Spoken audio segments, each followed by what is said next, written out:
courtoisie britannique est légendaire et pourtant, même les très surveillés transports publics de Londres, truffés de caméras, n'échappent pas aux agressions sexuelles. Cette jeune londonienne en a fait la dure expérience.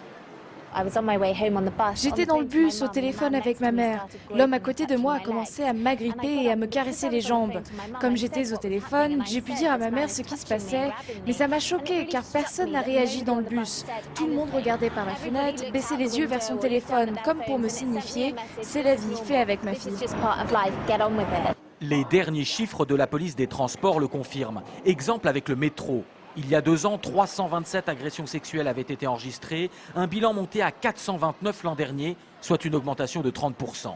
Un chiffre à rapporter certes aux milliards de passagers qui empruntent chaque année le métro de la capitale britannique. On a eu affaire à un certain nombre d'individus qui utilisent leur téléphone pour voler des images, filmer sous les jupes des filles par exemple. C'est un comportement parfaitement inacceptable.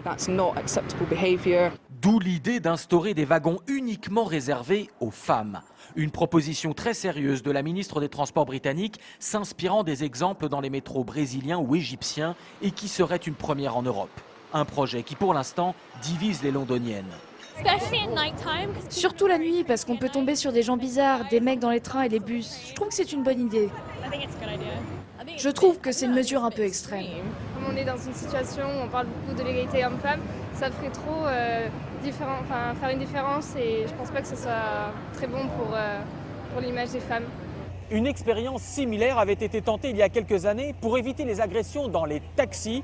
Des taxis roses uniquement réservés aux femmes avaient alors fait leur apparition dans les rues de Londres. Ces taxis roses ont aujourd'hui disparu, faute de clientes.